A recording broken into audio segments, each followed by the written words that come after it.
जी नाज़रीन, इस वक्त मेरे साथ मौजूद हैं district emergency officer doctor Atiq Ahmad. बिलाशुबा रेस्क्यू 1122 ज़िला चकवाल में जिस तरह उसकी कारकर्दगी है, बिलाशुबा वो जान का आपके सामने है। और यहाँ पर जो है ये डॉक्टर अतीक अहमद ख़ान साहब काफ़ी अरसे से यहाँ पर तैनात है और माशाल्लाह से ज़बरदस्त यहाँ पर इनकी टीम इनके साथ काम कर रही है। तो ईद के दिन के मौके पर ये भी अपने प्यारों से दूर यहाँ पर जो है चकवाल में हमारी लोगों की खिदमत कर रहे हैं। रेस्क्यू 1122 का अमला सुबह जो है वो नमाज ईद पर भी अलर्ट रहा। किसी भी नाखुशगवार वाक़े से निपटने के लिए ये हम वक्त जो है वो यहाँ पर अलर्ट रहते हैं। तो हम इनसे पूछेंगे कि कैसा लगता है कि ईद का दिन होता है और आप अपने प्यारों से दूर होते हैं, तो किस तरह आप अपने जो है वो यहाँ पर ईद मनाते हैं। जी सर, ये तो बताइएगा पहले, सबसे पहले तो आपको ईद मुबारक। और ये बताइएगा किस तरह अपने प्यारों से दूर रहकर आप ईद मनाते हैं।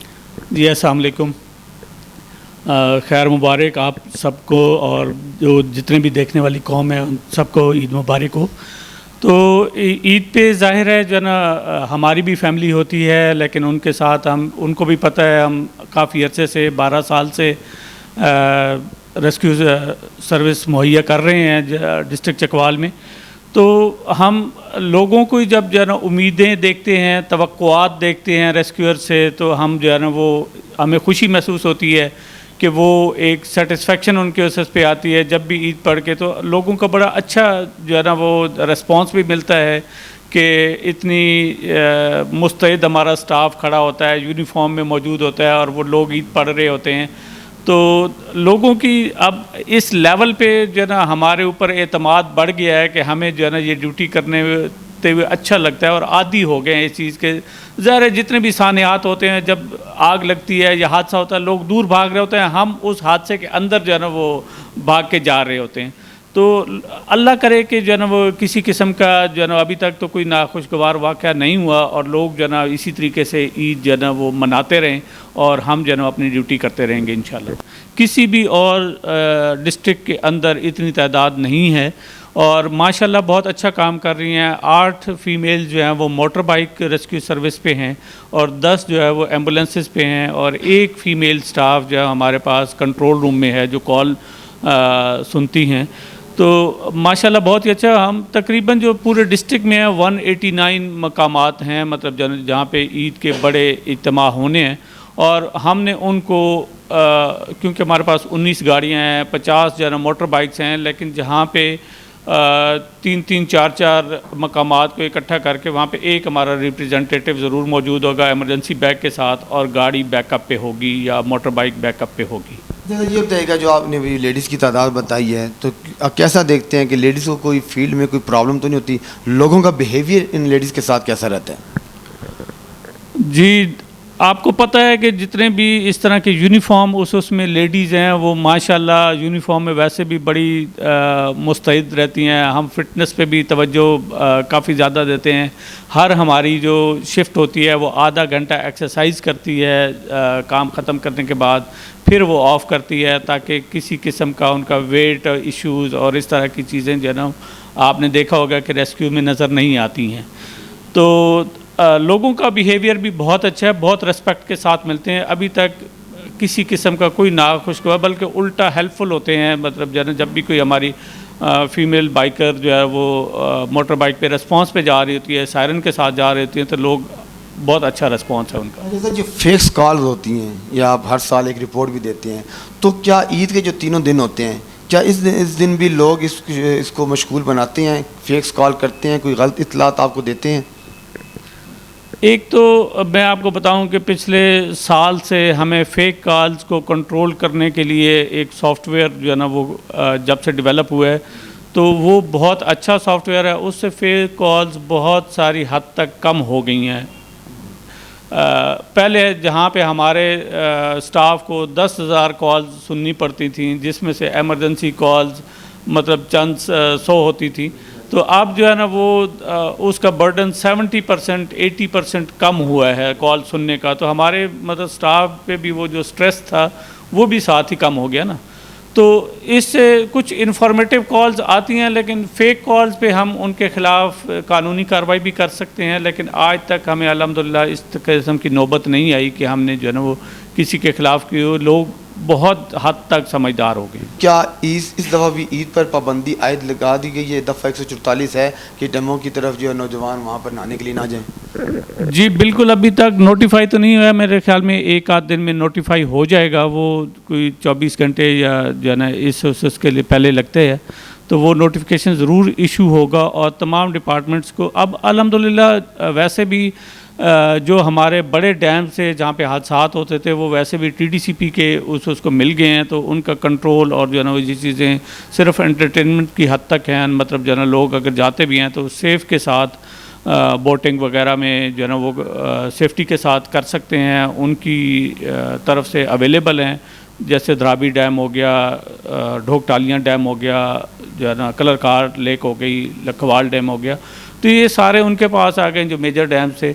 तो मेरा ख्याल है कि अल्हम्दुलिल्लाह जो है ना ये और जो बाकी स्मॉल डैम्स हैं उन पे 144 जो है ना वो काम करेगी और पुलिस की भी ड्यूटीज़ लगती हैं और डिस्ट्रिक्ट एडमिनिस्ट्रेशन की भी, कि उसकी चीज़ को अवॉइड किया जाए। अच्छा सर, आखिर में आप हमारे चैनल के तवज्जो से ईद के दिन के हवाले से क्या पैगाम देना चाहेंगे?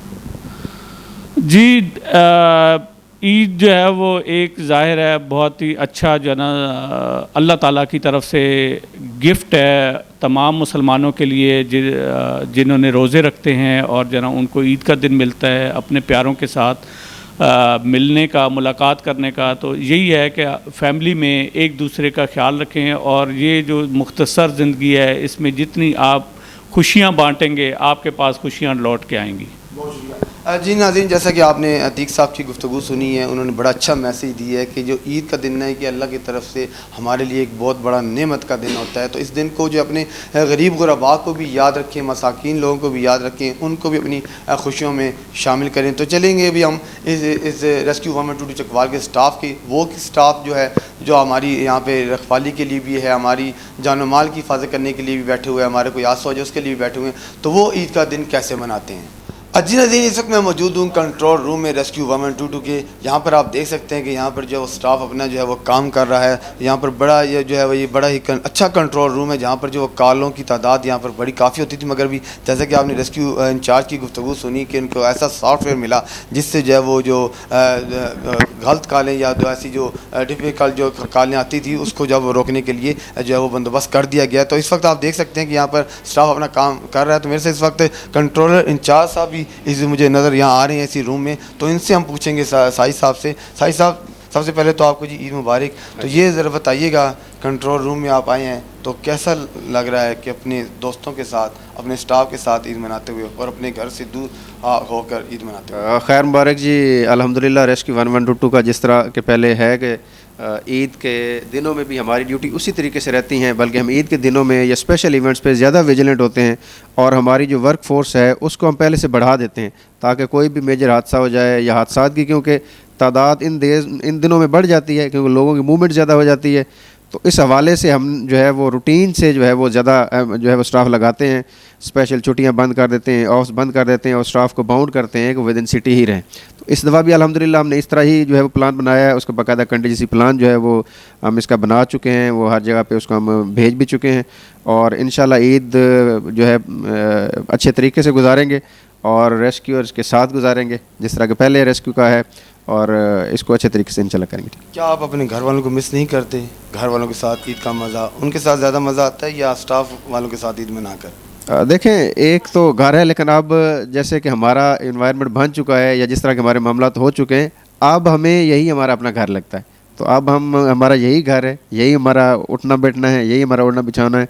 तो अब हमारा घर यही है और हम अल्हम्दुलिल्लाह लोगों की हेल्प करके इसको खुशी भी महसूस करते हैं और हमें प्राउड है कि लोग घरों में सुकून से रहते हैं हमारी वजह से, ये सोच के कि कोई इदारा है, कुछ लोग हैं जो हमारे लिए 24 घंटे जो है हमारा ख्याल रखते हैं और हमारे लिए जाग रहे हैं। जी बिल्कुल, जैसा कि आपने साई साहब की गुफ्तगू सुनी, उनका भी यही कहना है कि हमें बड़ी दिली सुकून हासिल होता है कि जब लोग अपने घरों में सुकून से और तसल्ली से जो है अपनी फैमिली के साथ जो है वो ईद मनाते हैं और ये कहते हैं हमारा घर अब रेस्क्यू 122 का दफ्तर ही हमारा घर है और हम अपने स्टाफ के साथ जो है वो ईद मनाकर बड़ी खुशी महसूस करते हैं। तो आप जहाँ पे देख रहे हैं कि यहाँ पर मर्द हज़रात अपने घर वालों से जो दूर होकर जब वो अपनी ईद मना रहे हैं, तो वहाँ ख़वातीन भी जो हैं वो भी अपने घर वालों से जो है वो दूर होकर ईद मनाती हैं। तो हम इनसे भी पूछेंगे कि इनको कैसा लगता है कि आप जो ईद मनाती हैं तो कैसा लगता है। हम बताइएगा कि आपको कैसा लगता है, सबसे पहले तो हमारी तरफ से आपको ईद मुबारक। तो आवाम के साथ आप जो ईद मनाती हैं, घर वालों के साथ नहीं मनाते, तो कैसा लगता है आपको? वालेकुम सलाम, खैर मुबारक। सबसे पहले तो बिल्कुल जी, हम लोग ईद आवाम के साथ मनाते हैं और घर वालों से दूर। तो ज़ाहिर है फिर जब ड्यूटी हमारी लग जाती है, हमारी ईद पे छुट्टी नहीं मिलती, तो फिर हम लोग आवाम की खिदमत के लिए यहाँ पर बैठे होते हैं और अच्छा लगता है आवाम की खिदमत करके हमें। और लोगों से मैं यही कहना चाहूँगी कि अपनी सेफ़्टी का ख्याल रखें आप लोग भी, और एहतियात करें और अच्छे तरीके से ईद मनाएं। जी बिल्कुल, जैसा कि आपने इनकी गुफ्तगू सुनी, इनकी यही कहना है कि आवाम के साथ मिलकर हमें ईद मनाने में बड़ी खुशी महसूस होती है और उन्होंने लोगों को पैगाम भी दिया कि ईद मनाएं मगर सेफ्टी के साथ, अपना ख्याल पहले रखें, ईद का मज़ा दुबाला करने के लिए किसी को और अपने आप को ख़तरों से दूर रखें। जी नाज़रीन, जहाँ रेस्क्यू 1122 के जो लड़के हैं, जो स्टाफ है, जो मर्द हजरात हैं, वो अपनी घर से दूर रहकर जो है वो अपनी ईद मना रहे हैं, तो वहाँ ख़वातीन बाइकर्स भी जो हैं, जो यहाँ पर ईद मना रही हैं और यहाँ पर वो किस तरह इस ईद को सेलिब्रेट करती हैं, कैसा लगता है, इन्हीं से हम पूछेंगे। सबसे पहले हम आपको ईद मुबारक कहते हैं। जी आप बताइएगा कि घर वालों से दूर रहकर आपको ईद कैसी गुजरती है और किस तरह आप इसको सेलिब्रेट करती हैं? बिस्मिल्लाहिर्रहमानिर्रहीम, अस्सलाम वालेकुम। सबसे पहले तमाम बहन भाइयों को ईद की बहुत बहुत मुबारकबाद देती हूँ। उसके साथ साथ जहाँ तक ईद की बात है, तो ईद पे हम लोग अपने स्टाफ के साथ बहुत इंजॉय करते हैं। एक रूटीन से हट के एक ईद आती है हमारी, इस तरह जो हम ड्यूटी पे परफॉर्म करते हैं। उसके अलावा ये है कि इस जब तक जैसे जैसे हम यहाँ पे ड्यूटी पे होते हैं, हमारी पब्लिक जो है वो आराम से ईद मना सकती है। उनकी खुशियों में, गम में, हर तरह में हम शरीक होते हैं, क्योंकि इस चीज़ का हम लोग हल्फ लेके आते हैं। ट्रेनिंग के दौरान हम लोगों को ट्रेनिंग दी जाती है कि जिस तरह के भी जो है वो हालात हों, खुशी हो, गमी हो, जिस तरह के भी मौसम हो, उस हिसाब से हम लोगों को इसमें प्रॉपर ट्रेन किया जाता है। मेंटली, इमोशनली, फ़िज़िकली हम हर हाल में जो है अपने मुल्क कौम के लिए खिदमत के लिए जो है वो तैयार रहते हैं। उसके साथ साथ मैं एक जो है वो अब तमाम सामीन से एक रिक्वेस्ट करना चाहूँगी कि काइंडली अपने बच्चों को जो है वो बाइक के हवाले से थोड़ा सा जो है ना इनको गाइड करें। उसके अलावा क्योंकि ईद के मौका एक ऐसा मौका होता है जिस पे बच्चे जो हैं वो बहुत ज़्यादा मोटर बाइक का जो है वो मिसयूज़ करते हैं, वन व्हीलिंग करते हैं, ओवर स्पीडिंग करते हैं, जिसकी वजह से बहुत ज़्यादा जो है वो रोड ट्रैफिक एक्सीडेंट्स होते हैं और बहुत ज़्यादा जो है वो एक्सीडेंट रेशो जो है वो बढ़ जाती है। तो हम जो है बस मेरी इतनी सी दरख्वास्त है कि काइंडली जो है ना इस पे थोड़ा सा कंट्रोल किया जाए, ताकि जो ये खुशियों का मौका है किसी भी फैमिली के लिए, किसी भी मेंबर के लिए गम के मौके में ना बदले। जी नाज़रीन, जैसा कि आपने इनकी गुफ्तगू सुनी है, इन्होंने बड़ा अच्छा मैसेज दिया है। ईद का दिन जो है वो खुशियों का दिन है और वालिदैन जो अपने बच्चों को जो बाइक्स तो दिलवा देते हैं, बाइक्स बिल्कुल दिलवाएँ, बाइक्स बिल्कुल चलाएँ, मगर एहतियात के साथ अपने घर वालों की जो खुशियाँ हैं उनको गमों में तब्दील ना करें। आज के लिए इतना ही। अपने मेज़बान राजा साकिब को दीजिएगा, कैमरामैन के साथ अल्लाह ने के बाद।